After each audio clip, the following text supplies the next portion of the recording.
안녕하세요. 책한민국입니다. 오늘 책은 수심결과 마음공부, 지은이는 법상 스님입니다. 한국 불교 전체 역사 속에서 가장 뛰어난 스님이 누구냐고 묻는다면 누구나 신라의 원효와 고려의 보조 진우를 뽑을 것이라는데 이견은 별로 없을 것이다. 인도에서 시작하고 확장한 불교는 전 세계 곳곳으로 전파되었으며 특히 중국으로 들어온 불교는 종파 불교의 흐름을 타고 경전별, 사상별, 방편별로 그 교학을 더욱 심화 발전시켜 나갔다. 그러나 이런 불교의 다양화, 대중화, 교학의 발전에도 불구하고 오히려 석가모니 부처님 당시가 가장 많은 출제가자들이 부처님의 법문을 듣고 우후죽순으로 깨어나는 진정한 깨달음의 시대였다. 그 이후의 시대에는 무수한 방편의 확장과 교리의 발전에도 불구하고 수많은 이들이 깨어나는 일은 일어나지 않았다. 이것을 반전시킬 수 있는 불교 역사 속에 중대한 사건이 일어났으니 바로 선불교의 등장이다. 선불교는 석가모니 부처님 이후 역사 속에서 일어난 온갖 교리의 발전, 방편의 다양화, 대승경전의 등장, 무수한 수행법의 발전에도 불구하고 오히려 요원에저만 가던 깨달음, 해탈이라는 가장 본질적인 것을 다시 현실로 드러내 주었다. 이것이 중요한 이유는 불교는 곧 깨달음의 종교이며 깨달음이 없으면 그것은 불교가 아니라 허울뿐인 방편 불교로 전락하기 때문이다. 이것이 바로 선불교의 놀라운 점이다. 불교는 석전과 같은 탁월한 일인에 의지하는 종교가 아니다. 선이라는 놀라운 길없는 길, 참된 중도의 가르침을 통해 누구든 깨달을 수 있고 누구든 깨달아서 남들이 깨어나도록 이끌 수 있는 진정한 일체 중생, 견성 성불의 불교로 전환된 것이다. 많지는 않았지만 불교 역사 속에서 경전과 선어록의 의지에 스스로 깨어난 또 다른 선사들은 늘 있었다. 그 가운데 가장 중요한 인물 중에 한 분이 바로 보조국사 진울 스님이다. 진울 스님은 고려 의종 12년 1158년 황해도 서흥군에서 출생했다. 휘는 진울이고 자호는 모구자다. 소를 기르는 사람이라는 뜻이다. 선불교에서 가장 중요한 것은 바로 모구다.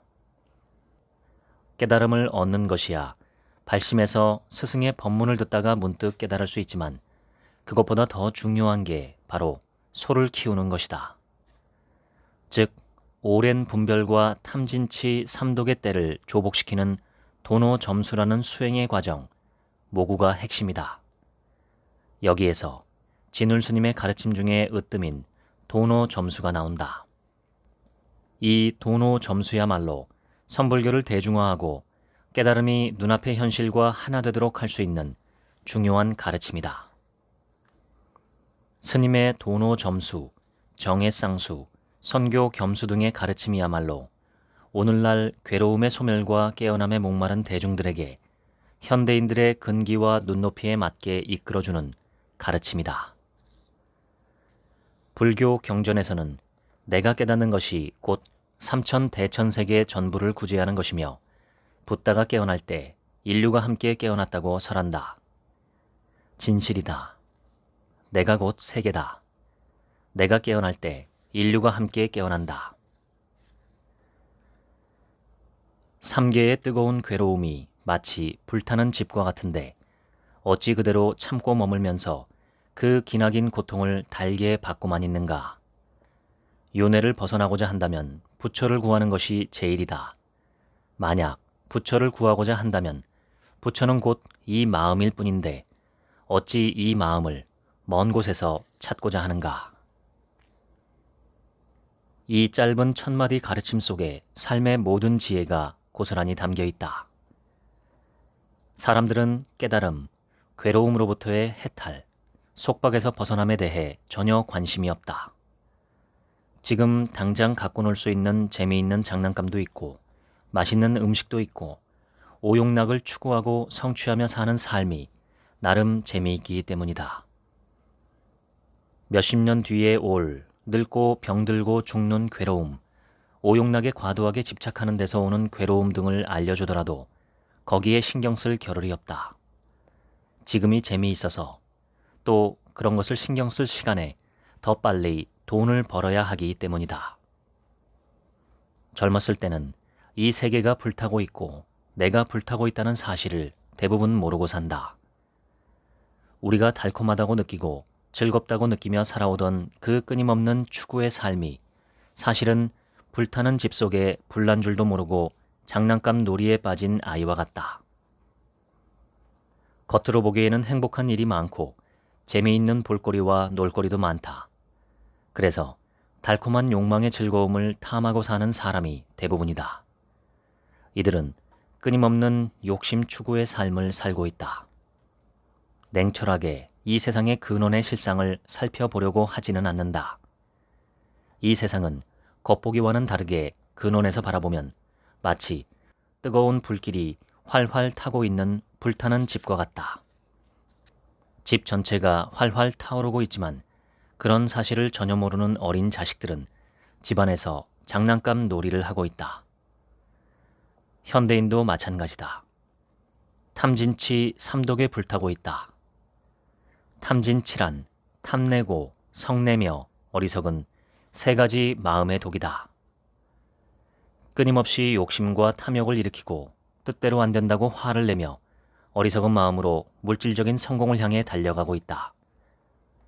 이 삼독심의 결과는 활활 타오르는 불길과 같다.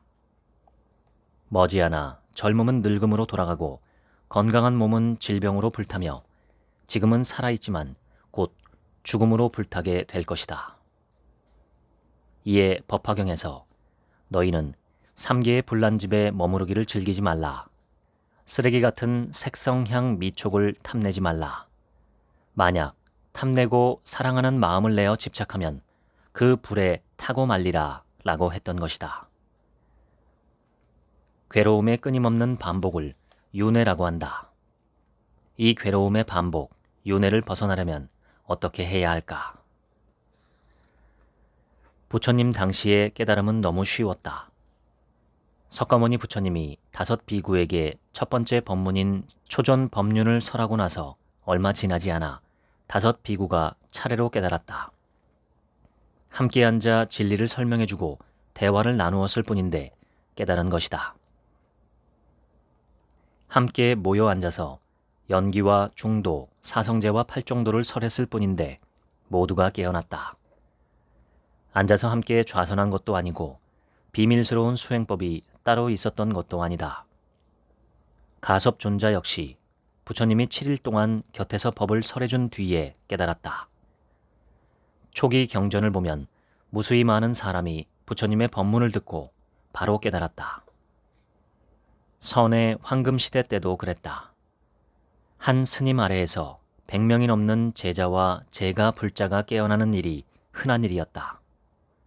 법문을 듣고 깨닫거나 문답하다가 깨닫는 것이었다. 이토록 쉬운 것이 깨달음이다. 다만 여기에는 한 가지 조건이 있다.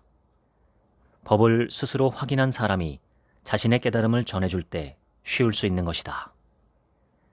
법에 대한 안목이 박지 않은 사람이면 평생토록 법을 설하더라도 어려운 교리를 이해하기 쉽게 나열하기만 할 뿐 법을 직접 체험하도록 이끌어주지는 못할 것이다.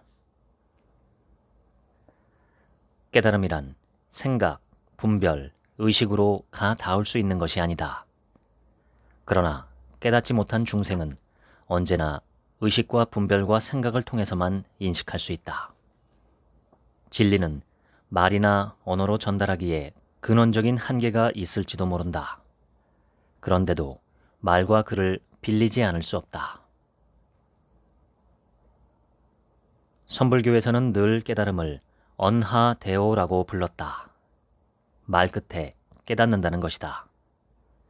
선에서 깨달음은 늘 스승의 법문을 듣다가 말 끝에 깨닫는 것이다. 이런 수행은 오랜 고행이 필요하지 않다. 매우 쉽다. 다만 안목을 갖춘 스승을 만나기 어려울 뿐이지 바른 스승만 만난다면 깨달음의 전부를 만난 것과 같다. 이심전심, 즉 마음에서 마음으로 곧바로 통하는 것이 선불교다. 이 깨달음, 진리는 이름을 붙일 수 없다. 의식으로 알 수 없고 볼 수 없고 이해할 수 없다. 그러나 이름을 붙이지 않으면 중생이 알 수 없기에 여러 이름을 붙이게 되었다. 깨달음의 다른 이름은 바로 법, 마음, 진리, 본성, 자성, 본래 면목, 불성, 진여, 열반, 해탈, 주인공 등이다.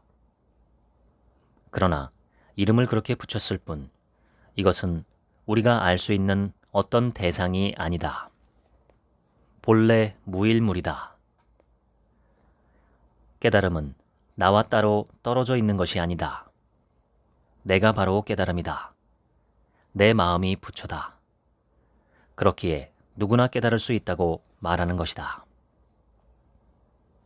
석가모니 부처님의 가르침이 담겨있는 아함경이나 니까야를 보더라도 제자들은 항상 부처님 법문을 듣고 법문 끝에 깨달았다.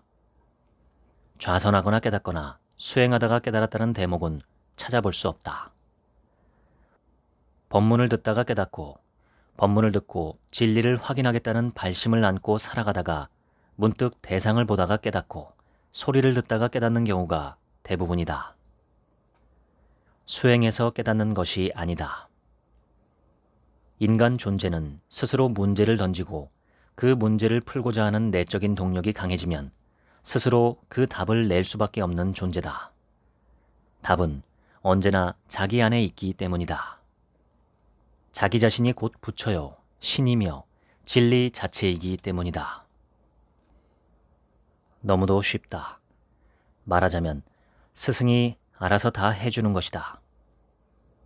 음식으로 따지면 스승이 식재료를 찾아 요리를 다 하고 심지어 다 씹어서 입에 넣어주는 것이다.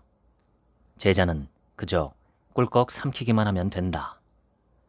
그래서 석가모니 부처님께서도 안한존자가 바른 스승과 도반을 만나는 것은 깨달음의 반을 이루는 것처럼 중요한 것 같습니다 라고 했을 때 아니다.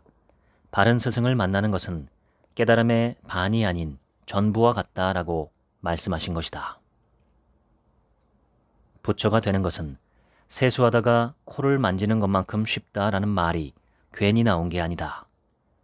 괴로움 소멸의 길, 해탈과 열반의 길은 그동안 너무 과장됐다.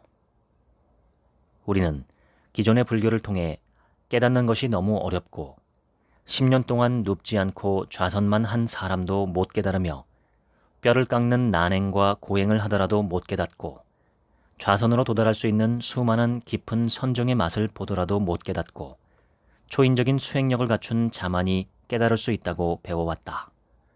그래서 수행에 대한 고정관념, 선입견, 편견을 극복하기가 어렵다. 부처님과 모든 선사 스님이 한결같이 한 말씀은 이 공부는 무위법, 무위행, 무위자연이라는 것이다. 애쓰지 않는 공부라는 것이다. 애쓰고 노력하고 조작해서 얻는 것은 참된 진리일 리 없다. 석가모니 부처님은 중도를 설했다. 중도란 불이 중도라는 말에서도 알 수 있듯 둘이 아닌 법이다. 둘이 아니란 말은 곧 진리를 둘로 나눌 수 없다는 뜻이다. 일체시 일체처에 진리 아닌 것이 없다. 그것이 바로 불이법이다. 둘로 나뉘는 것은 진리일 수 없다. 우리의 생각, 분별, 의식, 망상을 불교 교리에서는 식이라고 부른다. 이 식은 둘로 나누어서 분별하여 아는 마음이다. 예를 들어보자. 막대기 하나가 있는데 그것이 긴지 짧은지 어떻게 인식할까? 막대기 하나만 있다면 긴지 짧은지 알 수 없다. 옆에 어떤 것이 인연으로 오느냐에 따라 볼펜 옆에서는 긴 막대기라고 인식되고 전봇대 옆에서는 짧은 막대기라고 상대적으로 인식될 뿐이다.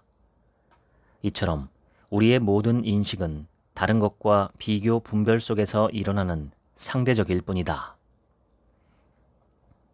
여기 한 사람이 있다. 이 사람은 키가 클까 작을까? 능력이 있을까 없을까? 잘생겼을까 못생겼을까? 혼자서는 알 수 없다. 다른 사람과의 비교를 통해서만 그 사람이 큰지 작은지, 능력이 있는지 없는지, 잘났는지 못났는지를 인식할 수 있다. 이처럼 우리의 모든 인식은 둘로 나누어 놓고 서로 비교의 대상을 파악하는 마음이다. 둘로 나누어 놓고 비교를 통해서 대상을 파악해 안다고 여기는 마음을 식, 분별심, 분별망상이라고 부른다. 이것이 우리가 마음이라고 여기는 중생심의 실체이다. 불교에서는 보통 마음이라고 하면 두 가지로 해석한다. 첫째는 중생심이고 둘째는 진여심이다. 중생심은 식, 분별하는 마음, 분별심을 말한다. 진여심은 수심결에서 설명하는 참마음, 본래 면목, 자성, 불성이라고 부르는 본래의 마음, 즉 무분별심을 말한다. 우리는 지금까지 중생심, 분별심만을 쓰고 살아왔다. 중생의 분별심은 대상을 둘로 나누고 비교 분별하여 인식하는 마음이기 때문에 진실하지 못하다. 한 사람이 크다거나 작다고 하는 것은 그 사람을 있는 그대로 진실로 표현한 인식일 수 없다. 더 큰 사람보다는 작고 더 작은 사람보다는 크기 때문이다. 크다라거나 작다라는 인식은 진실하지 못하고 실체적 진실이 아니다. 임시 방편으로 크다, 작다라고 말할 수는 있을지언정 그것은 말이고 방편일 뿐 진실은 아니다. 이처럼 중생의 분별심은 진실하지 않고 실제가 아니다. 그러나 일체 모든 대상, 삼라만상, 모든 것은 분별해서 보면 그것을 있는 그대로 바로 볼 수 없다. 내 식대로 분별하고 비교해서 본 것이기 때문이다.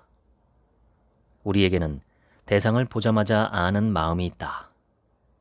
갓 태어난 아기나 고양이는 소리를 분별해서 아는 능력이 없음에도 어떤 소리가 들리면 듣자마자 곧장 아는 마음이 있다. 소리 자체를 듣고 그냥 안다. 이 분별 없이 아는 마음을 첫 번째 자리의 마음, 무분별심이라 하고 그 아는 마음 이후에 비교하고 분별해서 아는 의식적인 마음을 두 번째 자리의 마음, 분별심이라고 불러보자.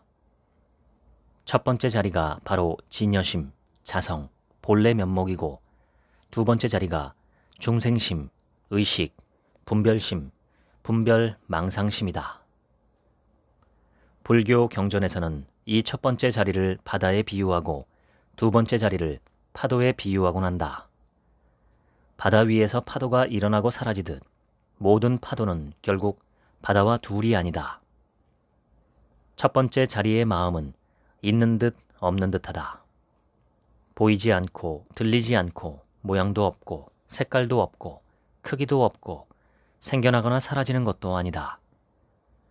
마음이라고 이름 붙여 부를 만한 그 어떤 것도 없다. 그래서 육조 해능 스님은 이를 본래 무일물이라고 했다. 이 첫 번째 자리에서 일체 모든 것은 둘이 아니다.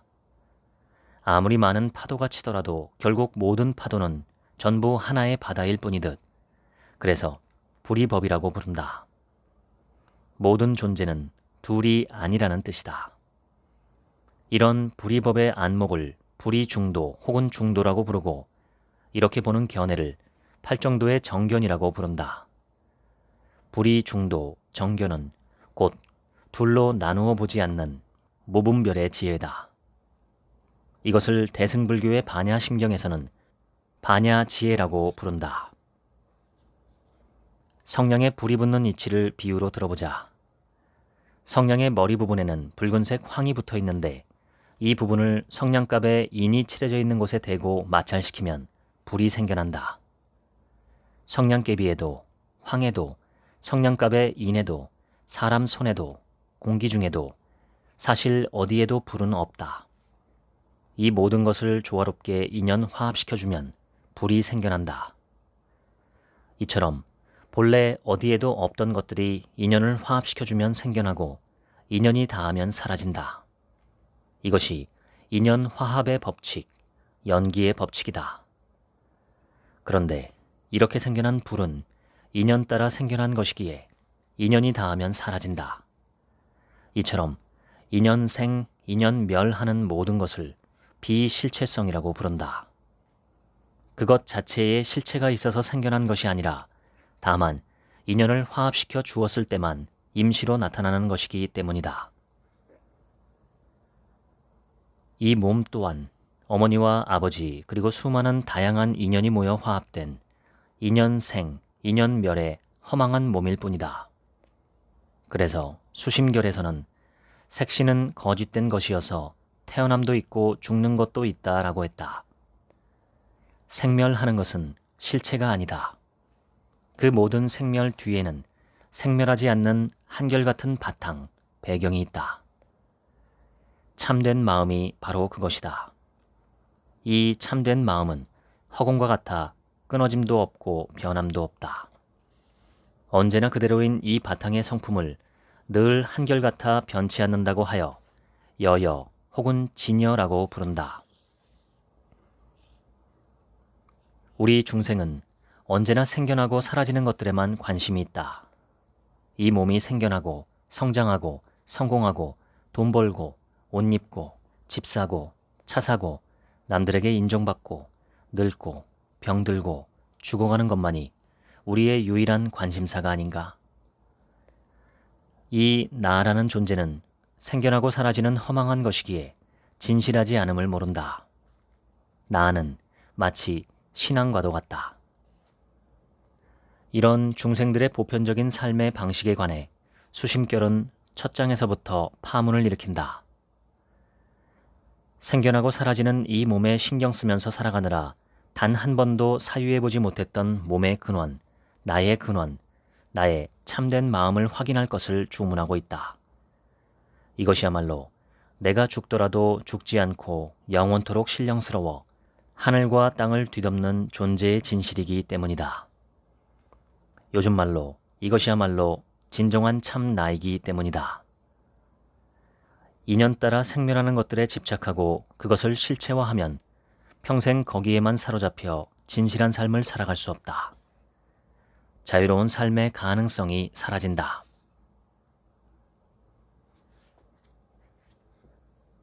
슬프구나.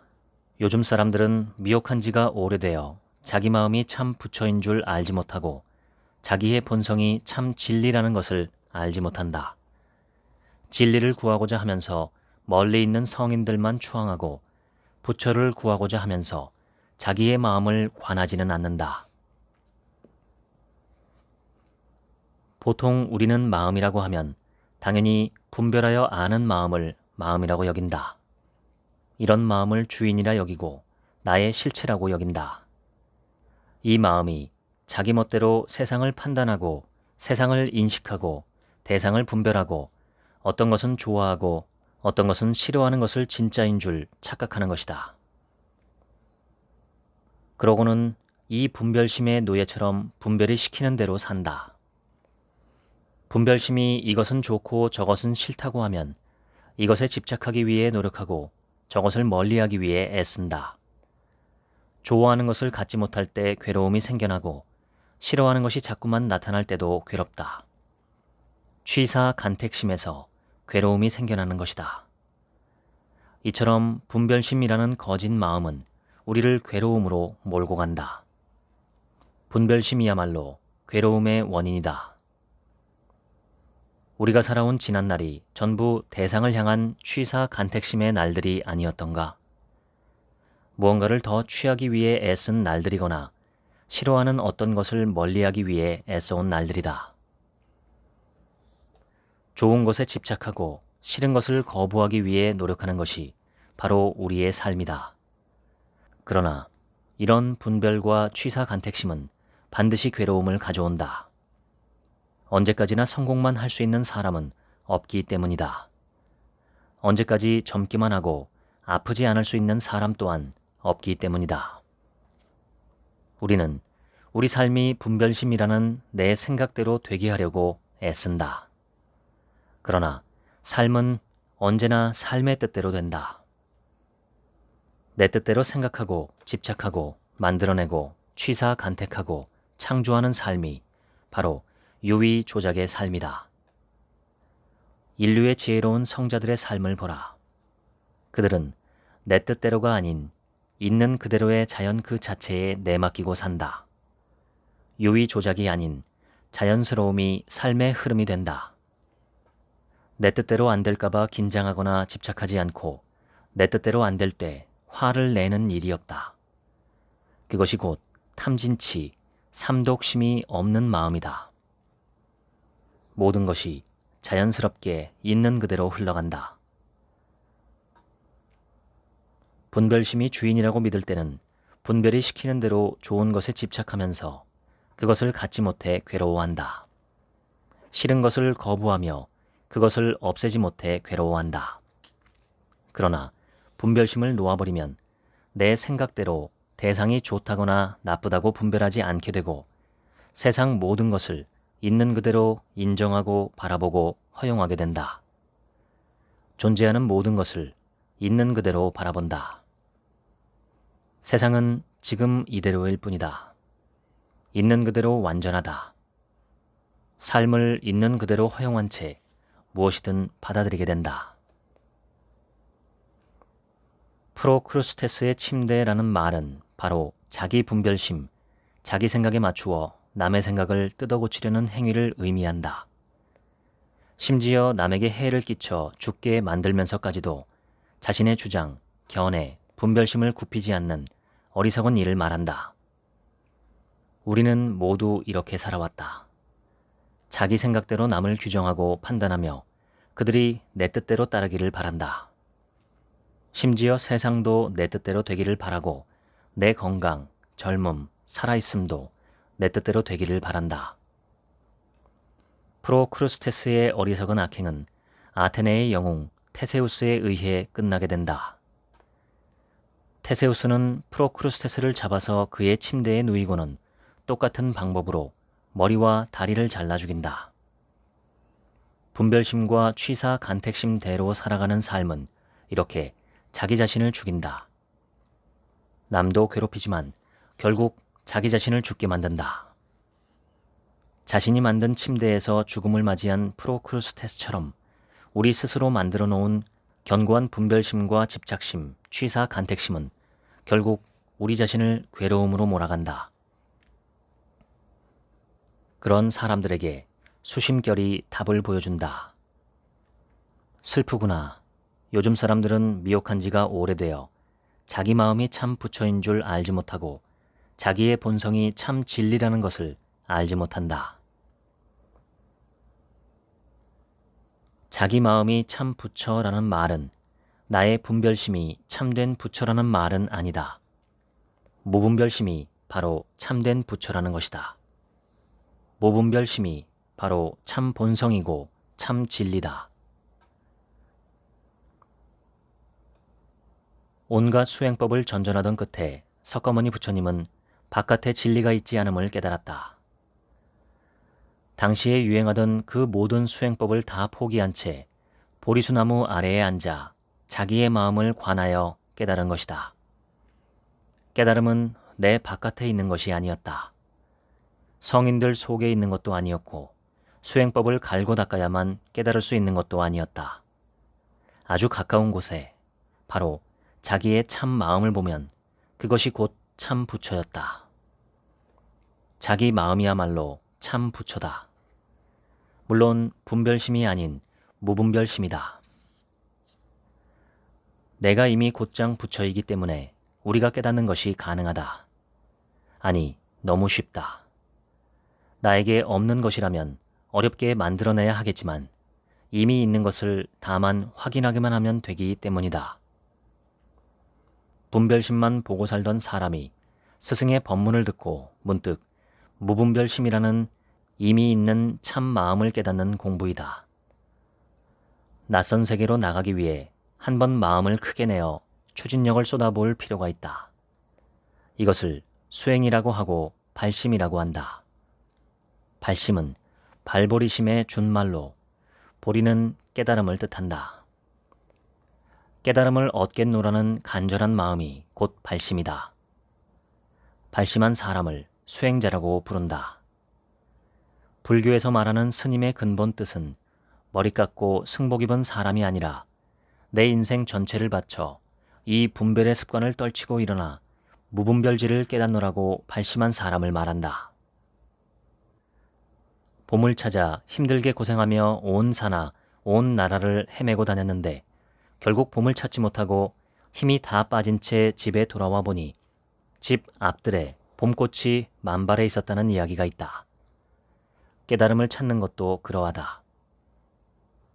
우리는 대상을 파악해서 알 때 6가지 감각기관을 사용한다.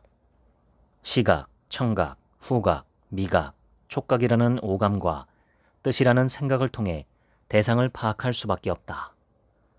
그러나 깨달음, 참마음, 법, 진리는 이 6가지 감각의 대상이 아니다. 연기법 아래서 모든 존재는 저홀로 독자적으로 존재할 수 있는 것이 아니라 상이 상관적으로만 생겨날 수 있다. 인연생, 인연멸이다. 생겨나고 사라지는 모든 것, 즉 모든 생사법이 전부 실체가 아니다. 무하다. 이것을 통해서만 저것일 수 있고 저것을 통해서만 이것일 수 있는 상이 상관적이고 연기적인 인연 가합의 존재일 뿐이다. 가합이란 거짓으로 화합해서 실제 있는 것처럼 여겨질 뿐이란 뜻이다. 또한 이것과 저것이 연기적이라는 뜻은 그 둘이 연결된 것임을 말한다. 둘은 둘이 아니라 한 몸인 것이다. 동체다. 이러한 동체를 자각할 때 나와 너는 둘이 아님을 깨닫기에 상대를 나와 둘이 아니게 바라보는 진정한 자비심이 생겨난다. 이를 동체 대비라고 부른다. 연기와 자비, 무아와 불이는 같은 진리를 표현하는 다른 방식이다. 연기법과 불이법과 무아의 관점에서 본다면 이 세상 모든 존재는 둘이 아닌 하나이다. 서로 연결되어 있고 그 어떤 것도 독자적인 실체성이 없다. 분별심이 잠시 멈출 때 주객이 나뉘고 분별이 일어나기 이전 자리에서 순수하게 알아차리기만 하는 그런 깨어있는 알아차림의 순간이 온다. 그것이 바로 분별심 이전의 텅 빈 순수한 무분별심, 주객 없이 알아차리는 깨어있음의 순간이다. 일단 삶의 진실에 눈뜨게 된다. 내가 누구인지, 어디에서 와서 어디로 돌아가는지 확실하게 깨닫게 된다. 그동안 중요하게 여겼던 모든 것에 대한 실체를 여실하게 깨달았기 때문에 자연스럽게 탐진치, 삼독심, 즉 욕심내고 화내고 어리석은 마음이 잦아든다. 분별심으로 괴로움을 끊임없이 만들어내던 질주를 멈추게 된다. 괴로움이 점차 사라져가고 나를 묶었던 그 모든 것으로부터 점차 벗어나게 된다. 이를 해탈이라고 부른다. 깨달음 이후에 진정으로 수행이 시작된다. 수행해서 깨닫는 것이 아니라 먼저 깨닫고 나서 수행이 시작되는 것이다. 선불교에서는 이 자리를 체험적으로 확인하는 것을 도노, 견성, 일별, 해오, 깨달음 등으로 설명한다. 오랜 업습과 분별의 습관 탓에 이 자리를 확인하고 나서도 한동안은 업습에 이끌리게 마련이다. 그렇기에 깨달음 이후에도 공부가 필요하다. 그것을 보임이라고 한다. 깨달음을 잘 보호하고 지키는 수행이다.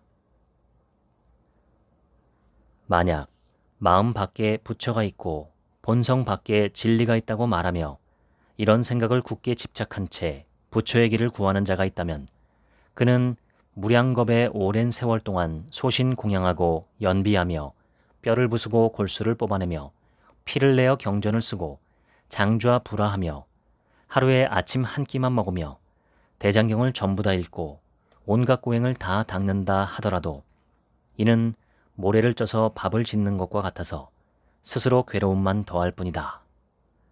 단지 자기의 마음을 깨닫기만 하면 겐지스강의 모래알처럼 많은 법문과 헤아릴 수 없는 신묘한 뜻을 구하지 않더라도 저절로 얻게 된다.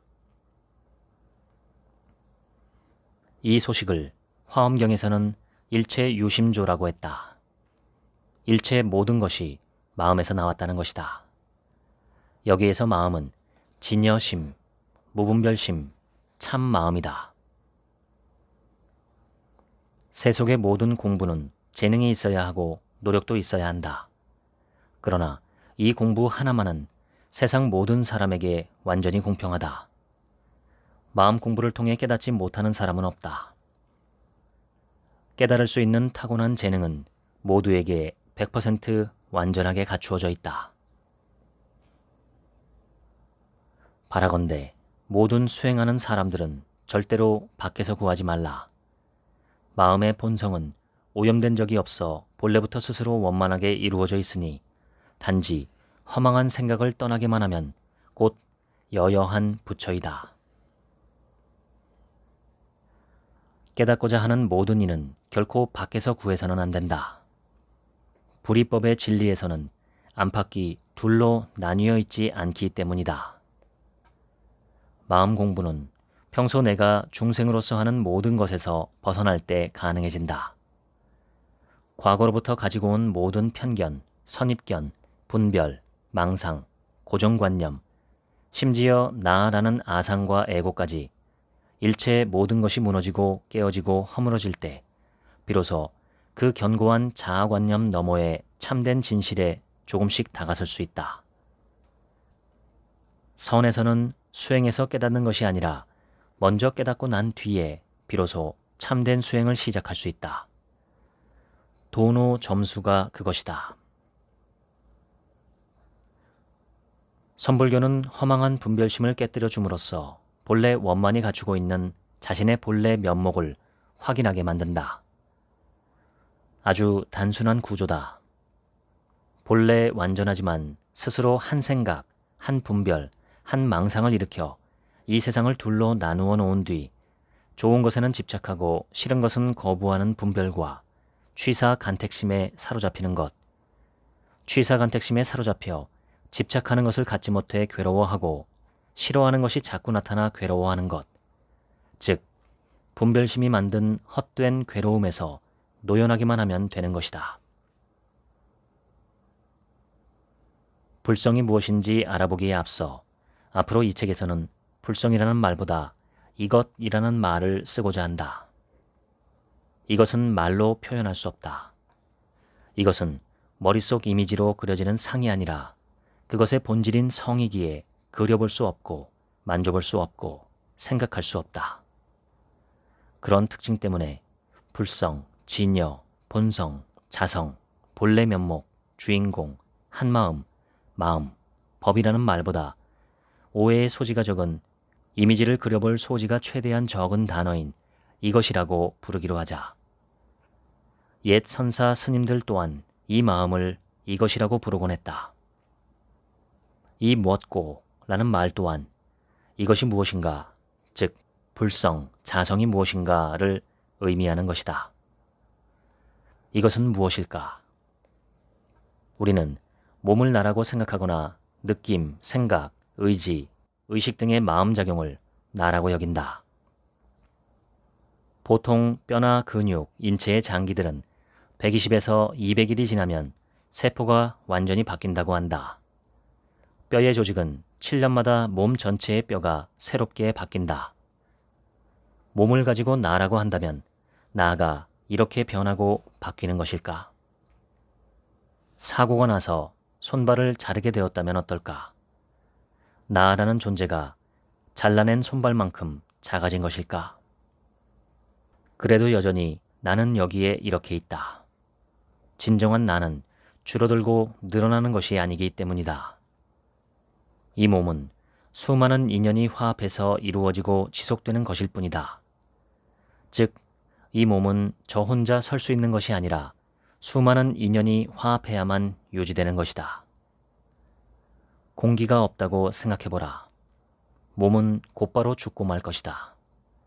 공기 하나만 사라져도 몸이 제 기능을 발휘하지 못하는데 어떻게 저홀로 독자성을 지닌 몸이라고 할 것인가? 불교 교리에서는 이를 연기법이라고 말한다. 연기된 모든 것은 인연생 인연멸이기에 무하다. 고정된 실체로서의 나가 아니라 다만 수많은 인연이 화합해서 임시로 모인 것일 뿐이란 뜻이다. 인연 가합이라고 해서 인연이 임시로 거짓으로 화합했을 뿐이지 실체가 아니다. 따라서 연기법에서 본다면 이 몸이 진정한 나가 아니다. 육체는 진정한 나일 수 없다. 그렇다면 우리가 마음이라고 부르는 느낌, 감정, 생각, 의지, 의식이 나일까?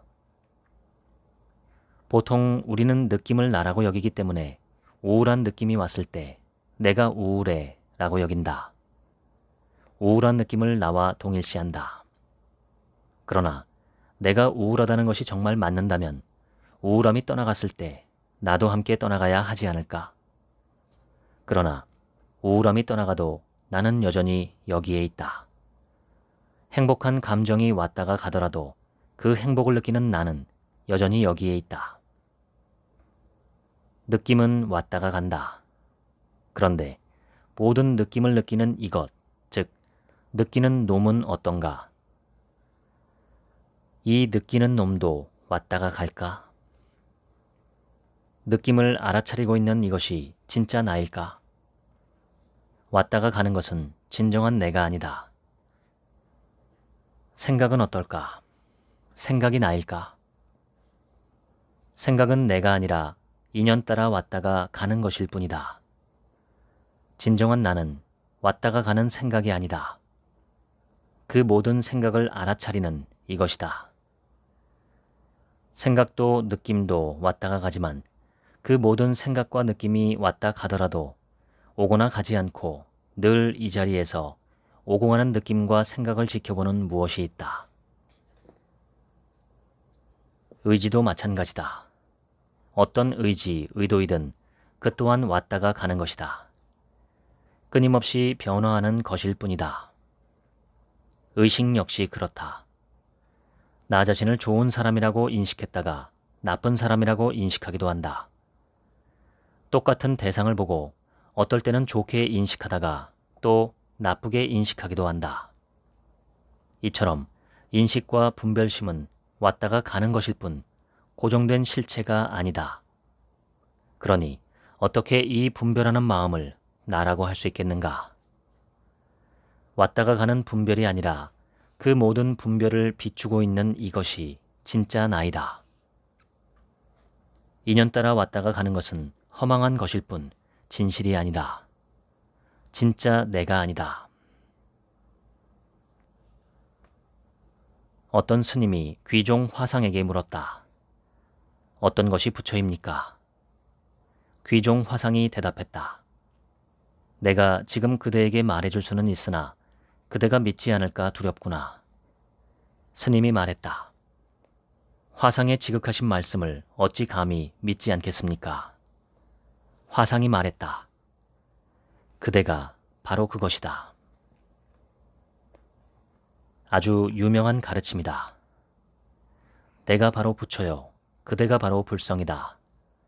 자기를 떠나 따로 부처를 찾을 수는 없다. 우리는 생각을 나라고 여기며 좋은 생각이 일어나면 나는 좋은 사람이야 라고 느끼고 나쁜 생각이 일어나면 나는 나쁜 사람이구나 하고 느껴왔다. 진정한 나는 좋거나 나쁜 생각이 아니다. 나 있음의 감각, 이 근원적인 바탕 위에서 생각, 느낌, 감정, 의지, 의식, 심지어 이 몸도 오고 갈 뿐이다. 그러나 근원적인 이것은 전혀 오지도 가지도 않고 여여하게 모든 것을 비출 뿐이다. 그래서 열에 여거, 불래 불거라고 했다. 진정한 자기는 오는 것도 아니고 가는 것도 아니다. 이것이 바로 진정한 그대의 본래 면목이다.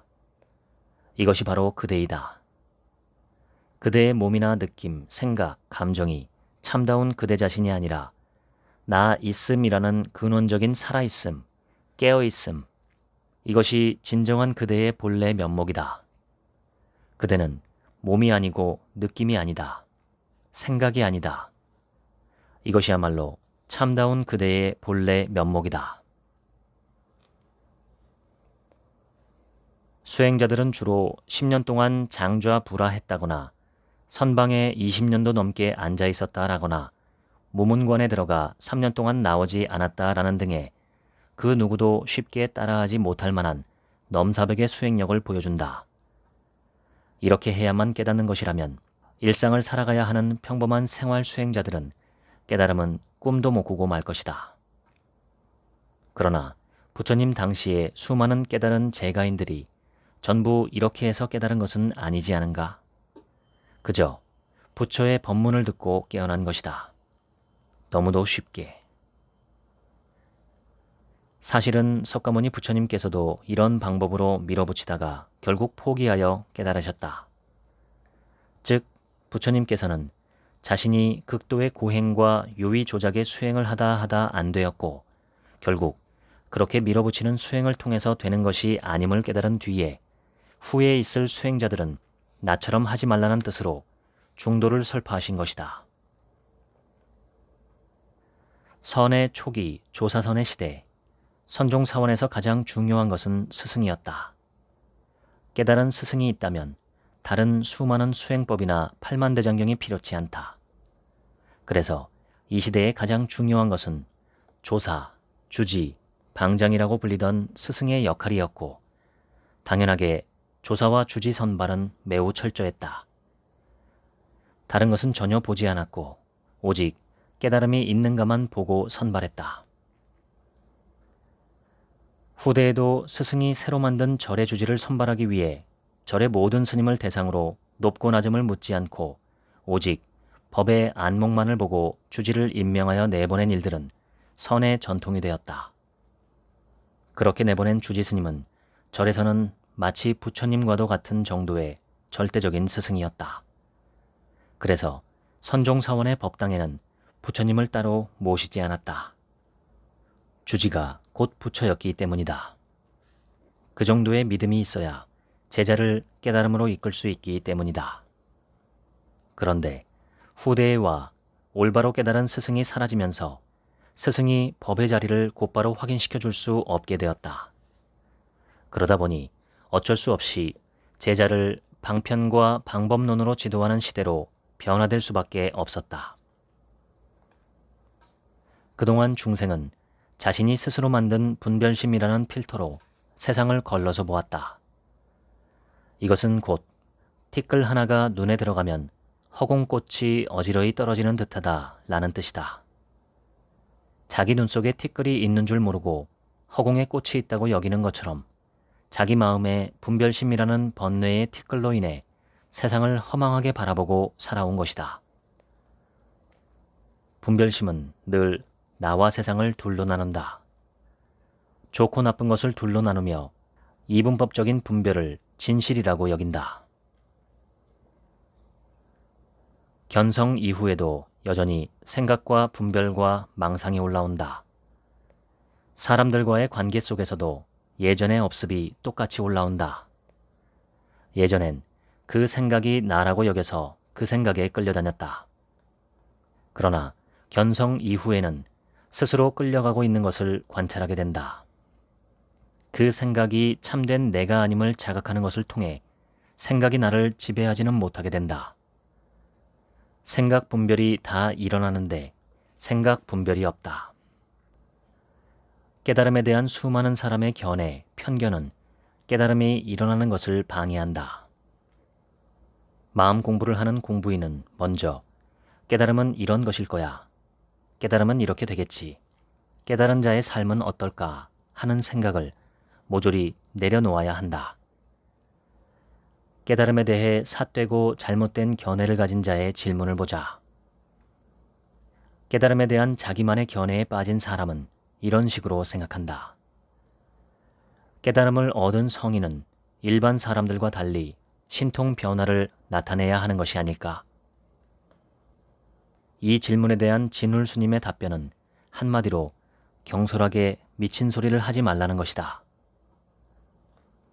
신통 변화란 신통력을 자유자재로 일으키고 바람과 비를 내리게 하고 산을 옮기고 하늘로 올라가고 땅으로 들어가는 등 보통 사람은 흉내낼 수 없는 비범한 능력이다. 깨달음은 이런 것이 아니다. 괴로움과 괴로움의 소멸에 관한 지혜가 깨달음일 뿐 이런 신통 변화하는 능력은 본질이 아니다. 부처님은 목건년에게 신통력을 쓰지 말 것을 당부했고 부처님 자신도 신통력으로 늘 날아다니며 법을 펴지 않았다.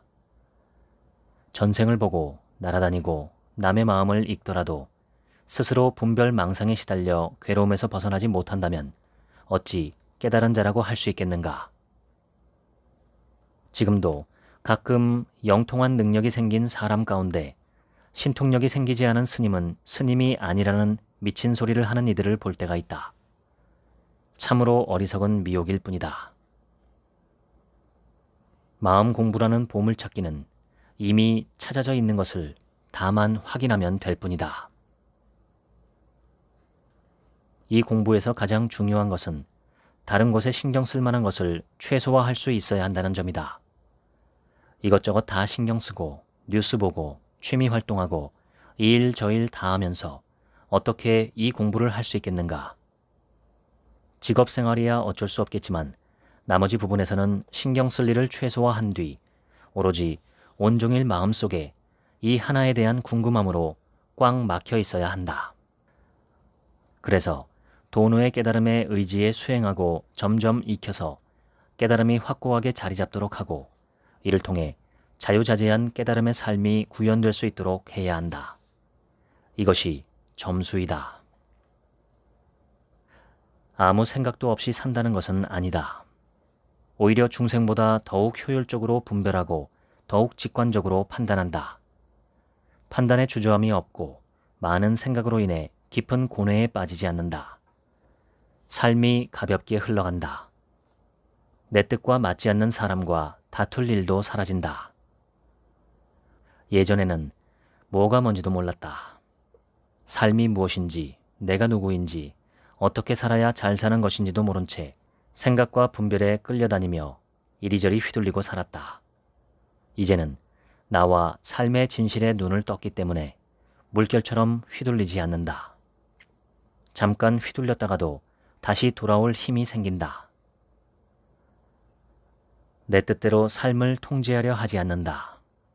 삶은 내 뜻대로 통제되는 곳이 아님을 깨닫는다.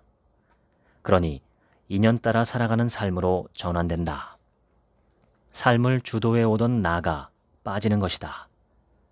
하되 함이 없이 무엇이든 다 한다. 이것이 와도 좋고 저것이 와도 좋다. 반드시 이렇게 되어야 한다거나 결코 저렇게 되면 안 될 것이 없다. 이래도 좋고 저래도 좋다. 이런 것이 참된 믿음이다. 삶을 통째로 믿는 것이다.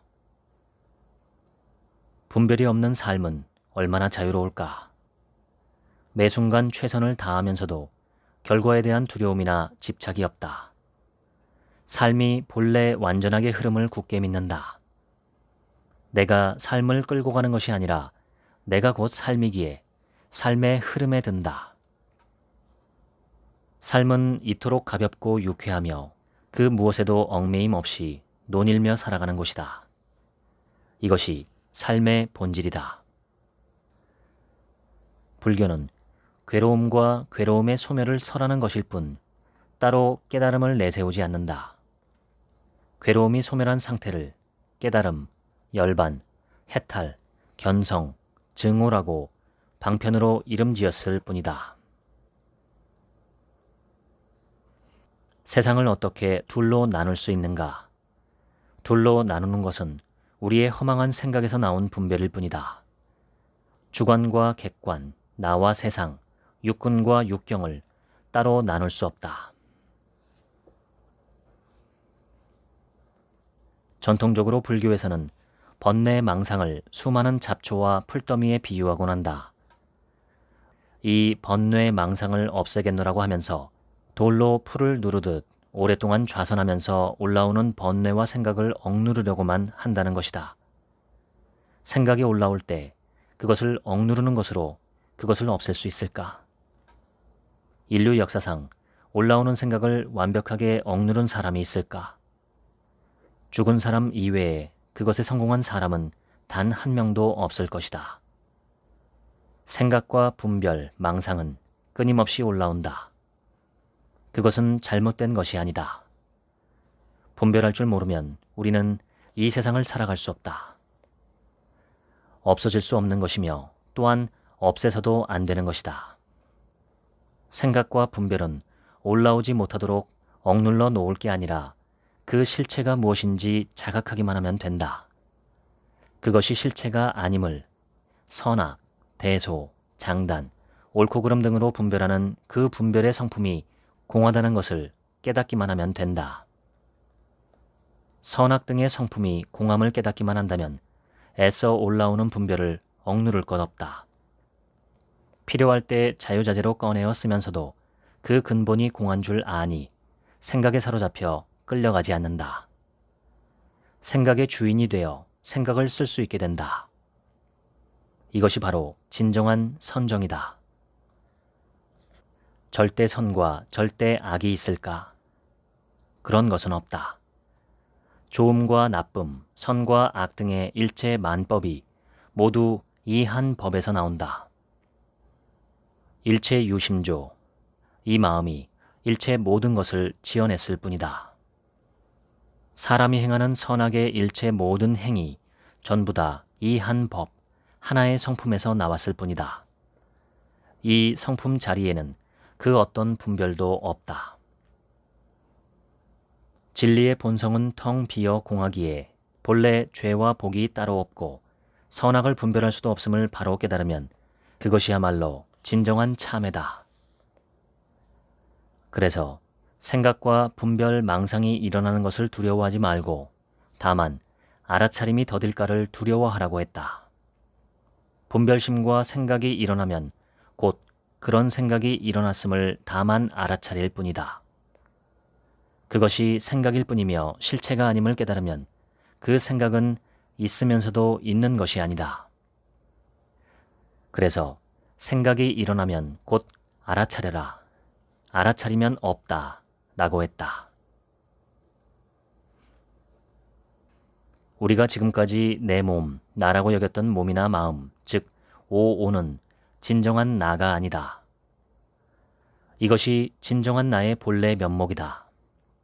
마치 빈 배가 물결을 따라 올라갔다 내려갔다 하듯 산골을 흐르는 물이 형세에 따라 굽이 돌기도 하고 바르게 흐르기도 하듯이 마음에 그 어떤 아름아리도 없이 삼라만상에서 일어나는 일체 모든 작용이 그저 이러할 뿐이다. 본래심을 깨달은 이라면 나와 삶이 둘이 아니며 여기에 나랄 것이 따로 없고 내 뜻대로 통제할 삶이 따로 없어 둘이 없는 여기에 통째로 내맡겨 흐른다. 이것이 곧 자제함이다. 삶이 언제나 자유자재하게 흘러간다. 부처님의 삶 또한 이와 같았다. 부처님의 일대기를 보면 그 겉모습의 삶의 내용물은 전혀 완벽해 보이지 않는다. 사촌 동생인 대바다tta가 반역을 일으켜 부처님을 죽이려 자객을 보내기도 했고 상수 제자인 목건녀는 외도들에게 피살당했으며 부처님의 고향 석가족은 코살라국에 멸망했다. 수많은 외도들이 부처님을 모함하기도 했다.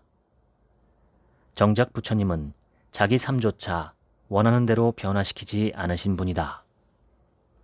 인연 따라 왔다가 가는 허망한 생멸법이기 때문이다. 어떤 삶이 오든 완벽하게 자유롭다. 무엇이든 다 받아들인다. 이처럼 일체를 내맡기고 산다면 무슨 걸릴 것이 있는가? 실제로 사람에 따라 차이는 있지만 불교 수행과 명상, 윗바사나를 실천하면 놀라울 만큼 마음이 가벼워지고 상당 부분 괴로움이 소멸한다. 구글, 페이스북, 애플과 같은 글로벌 기업들이 직원들의 스트레스 관리와 업무 능력 향상을 위해 마음챙김 명상을 도입하고 있다는 것은 이제 흔한 뉴스이다. 서양의 학문에서는 연구와 임상시험, 논문 등을 통해 확실하게 효과가 검증된 것들만을 활용한다. 그만큼 불교의 수행이 효과적이며 종교를 넘어 세상의 모든 학문과 생활, 사회 속에서 폭넓게 활용되고 있음을 의미한다. 심리학의 한 분야인 인지-행동치료의 발전 과정을 보면 행동치료를 1세대라고 하고 이를 거쳐 인지-이론에 기초한 치료를 2세대라고 하는데 이것을 넘어 수영과 마음챙김 명상에 기초한 치료를 3세대라고 부를 만큼 불교 수행이 심리학의 흐름을 주도하고 있다. 그런데 사실 지금 시대가 주목하고 있는 불교의 수행은 깨닫기 이전의 수행일 뿐이다. 깨닫기 이전의 수행은 마음 안정의 효과 등 확실히 검증된 효능에도 불구하고 내면 깊은 곳에서는 여전히 시원하게 소화되지 못하고 무언가 걸려있는 듯한 불안감을 떨치지 못한다. 생사에서 자유로울 만큼의 깨달음에는 이르지 못한 수행이기 때문이다. 수심결에서 강조하는 마음 공부는 마음을 안정시키는 정도의 공부가 아니다. 불교의 고유한 깨달음의 전통에서 본다면 도노 이후의 수행이야말로 참다운 수행이다.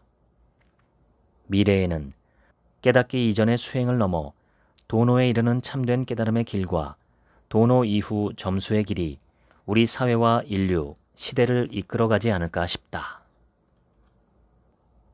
진울 스님처럼 나 또한 간절히 원하건대 도를 구하는 사람은 겁내거나 약한 마음을 내지 말고 퇴전심을 내지 말고 당당한 자신감과 용기를 가지고 부디 용맹스러운 마음을 가지기를 바란다.